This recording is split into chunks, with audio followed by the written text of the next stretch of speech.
जय Hind. Indian news analysis के एक नए एपिसोड में आपका स्वागत है और आज के इस वीडियो में हम बात करेंगे AMCA के बारे में। हम जानेंगे कि AMCA कैसे दूसरे स्टेल्थ फाइटर से ज़्यादा कैपेबल बन रहा है और कैसे आने वाले समय में इसका जो स्ट्राइक पैकेज है वो F-35 लाइटनिंग II और Su-57 फैलन से भी ज़्यादा घातक होने वाला है। इसके अलावा हम कुछ और एडिशनल जानकारियों के बारे में बात करेंगे, तो बने रहिए वीडियो के अंत तक। दोस्तों, जैसा कि आपको पता है AMCA का जो काम है वो ऑफिशियली शुरू कर दिया जा चुका है। इसका फैब्रिकेशन शुरू है और 2024 के अंत तक इसको रोल आउट किया जाएगा और 2025 में इसकी पहली उड़ान को आयोजित किया जाएगा। लेकिन इसी बीच एक बड़ी अपडेट सामने आई है जहां पर यह बताया जा रहा है कि AMCA के स्ट्राइक पैकेज में एक बड़ा बदलाव किया गया है। ये क्या है, ये आगे वीडियो में हम डिस्कस करेंगे। फिलहाल आइए बात कर लेते हैं AMCA के डिज़ाइन के बारे में कि आखिरकार क्यों इसकी डिज़ाइन इतनी घातक है और इतनी खास मानी जा रही है कि इससे दुनिया के इस समय के बेस्ट स्टेल्थ फाइटर से कंपेयर किया जा रहा है। इवन अभी ये बन के तैयार नहीं हुआ तब भी। उसका कारण है, सबसे पहले हम बात करते हैं इनके विंग्स की। तो इसमें shoulder mounted diamond shaped trapezoidal wings का इस्तेमाल किया जाएगा, जिसकी वजह से सुपरसोनिक स्पीड में जो ड्रैग है उसको ये काफ़ी रिड्यूस करेंगी। इसमें किसी प्रकार का कैनार्ड इस्तेमाल नहीं किया जाएगा क्योंकि स्टेल्थ फाइटर में मनूवरबिलिटी एक ज़रूरी पैरामीटर नहीं होता है। यहाँ पर पूरा ध्यान इनके स्टेल्थ कैरेक्टरिस्टिक को बनाए रखने में किया जाता है। इसके अलावा इसमें वर्टिकल वी टेल्स का इस्तेमाल किया जाएगा और फ्यूजलाज माउंटेड टेल विंग्स भी इस्तेमाल की जाएंगी और इसको इस प्रकार डिज़ाइन किया गया है कि इसकी स्टेल्थ कैरेक्टरिस्टिक किसी भी प्रकार से प्रभावित ना हो। बात करें AMCA के कॉकपिट की, तो AMCA में एक सिंगल सीट कॉन्फ़िगरेशन का इस्तेमाल किया जाएगा और ये कॉकपिट पूरी तरीके से एक ग्लास कॉकपिट होगा जिसमें सिंगल बबल कैनोपी का इस्तेमाल किया जाएगा, जैसा कि अमेरिका के F-22 रैप्टर में की जाती है। इसके अलावा बताया ये भी जा रहा है कि जो सिटिंग पोजीशन होगी वो थोड़ी ऊंची होगी, यानी एयर इनटेक और विंग से थोड़ी ऊपर होगी, ताकि जो विजिबिलिटी है वो काफ़ी अच्छी पायलट्स को मिल सके। गौर करने वाली बात यहाँ पर यह है कि AMCA को लेकर के एक अपडेट भी आई थी बीच में, जहाँ पर यह बताया जा रहा था कि इसमें एक बड़ी सिंगल टच स्क्रीन का इस्तेमाल किया जाएगा, जिससे पायलट सारी जो इन्फॉर्मेशन है उनको आसानी से एक्सेस कर सके। अब बात करते हैं इस जेट के एयर इनटेक्स के बारे में। तो जैसा कि आपको पता है कि AMCA में जो DSI एयर इनटेक्स है इनका इस्तेमाल किया जाएगा और ये जो डिज़ाइन होगी वो एयरक्राफ्ट की स्टेल्थ परफॉर्मेंस को और ज़्यादा इन्हेंस करेगी। हालांकि इसके बारे में हम आगे डिस्कस करेंगे कि ऐसा क्यों होगा। अब बात करते हैं AMCA की इंटरनल वेपन बे के बारे में। तो दोस्तों, AMCA की जो इंटरनल वेपन बे है इसको लेकर के हाल ही में एक बड़ी अपडेट आई है। शुरुआत में ये माना जा रहा था कि AMCA में एक छोटी वेपन बे का इस्तेमाल किया जाएगा जिसमें ये महज 4 एयर टू एयर मिसाइल्स को ही कैरी कर सकेगा।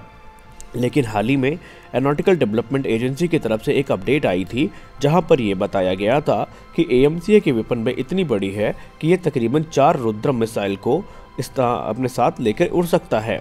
यानी अगर आप देखें तो रुद्रम मिसाइल का जो डायमीटर है वो अस्त्र से काफ़ी ज़्यादा है। इसका मतलब ये है कि अगर ये एयरक्राफ्ट 4 रुद्रम मिसाइल को लेकर के उड़ सकता है तो हम ये कह सकते हैं कि ये तकरीबन 6 एयर टू एयर मिसाइल्स के साथ जो कि अस्त्र हो सकती हैं उनको लेकर के आसानी से उड़ान भर सकता है, क्योंकि रुद्रम की तुलना में जो अस्त्र का डायमीटर है वो काफ़ी कम है। और अगर आप इसको गौर से देखें तो आपको ये पता चलेगा कि वाकई अगर ये दो रुद्रम मिसाइल को लेकर के उड़ता है तो इसका मतलब ये है कि इसमें 3 मिसाइल का इंटीग्रेशन किया जा सकता है जो कि अस्त्र हो सकती हैं, और 4 रुद्रम का मतलब है कि ये एयरक्राफ्ट तकरीबन 6 एयर टू एयर मिसाइल्स को लेकर के उड़ने में सक्षम होगा। फ़र्क इतना है कि ADA के इंजीनियर्स ने ये बताया है कि इसके लिए मिसाइल्स को थोड़ा मॉडिफाई करना पड़ेगा, जहां पर उनकी जो विंग्स होती हैं या उनके हम कह सकते हैं जो फिन्स होते हैं उनको इस प्रकार से डिज़ाइन करना पड़ेगा कि वो फोल्डेबल हों और लॉन्च करते वक्त वो फिर से खुल जाएँ। तो ऐसे में जो जगह है वो काफ़ी बचेगी और उसमें जो अतिरिक्त मिसाइल हैं उनका इस्तेमाल किया जा सकेगा। अगर आप इसको अमेरिका के F-35 लाइटनिंग II और रशिया के Su-57 फैलन से कंपेयर करें तो आपको ये पता चलेगा कि इसकी जो वेपन बे है वो दोनों से बड़ी है, क्योंकि F-35 लाइटनिंग II हो या Su-57 फैलन हो, दोनों में 4 एयर टू एयर मिसाइल को लेकर के उड़ने की क्षमता है। इस प्रकार से देखें तो हमारा AMCA इन दोनों एयरक्राफ्ट से ज़्यादा पावरफुल होने वाला है। अब बात करते हैं इसके इंजन के बारे में।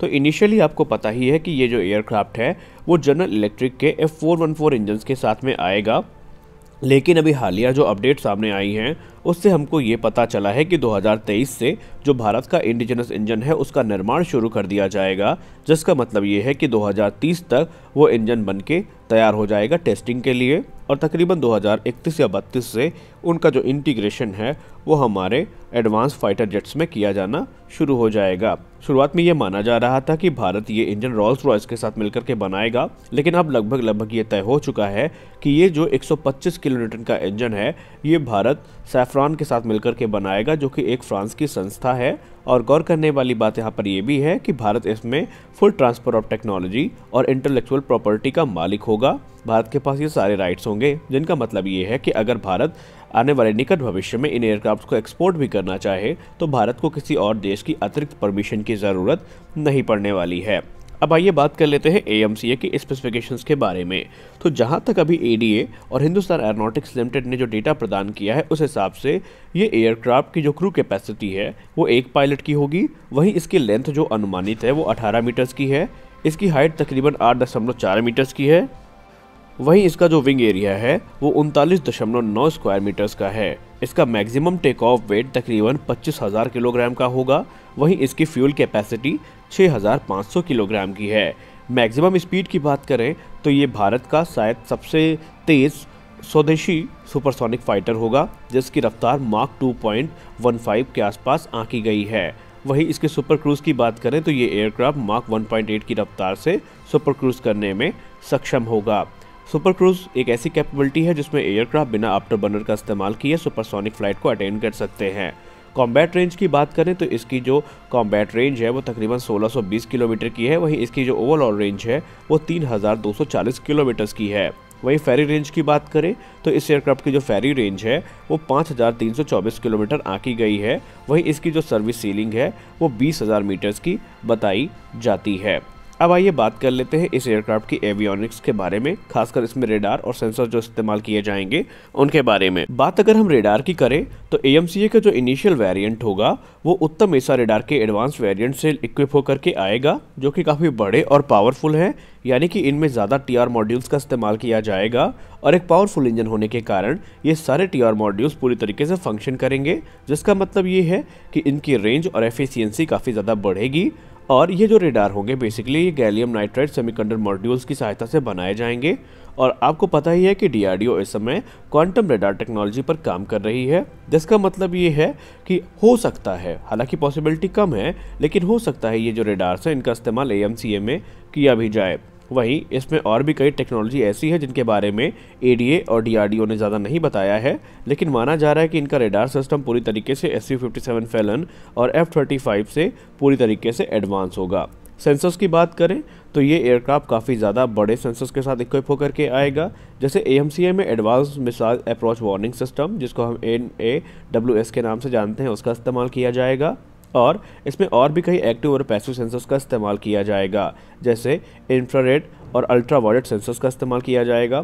वहीं इसमें आपको हमने बताया भी था पहले भी कि ये एयरक्राफ्ट EOS से भी इक्विप होकर के आएगा, जो टेक्नोलॉजी आपको F-35 लाइटनिंग 2 में देखने को मिलती है। इसके अलावा आर्टिफिशियल इंटेलिजेंस भी इस एयरक्राफ्ट का एक अहम हिस्सा होगा और ये एयरक्राफ्ट पूरी तरीके से हम ये कह सकते हैं कि एडवांस फाइटर एयरक्राफ्ट होगा, जो कि वॉइस कमांड पे भी काम कर सकेगा।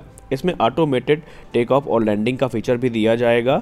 इसके अलावा ये एयरक्राफ्ट खुद को रेस्क्यू करने की कैपेबिलिटी के साथ इक्विप होकर के आएगा, जिसका मतलब ये है कि अगर पायलट कभी भी किसी भी हालत में बेहोश हो जाता है तो ये एयरक्राफ्ट खुद एयरक्राफ्ट को लैंड करवाने की क्षमता के साथ आएगा, जो कि नियर बाई एयरपोर्ट पे अपने आप को लैंड करवा सकेंगे।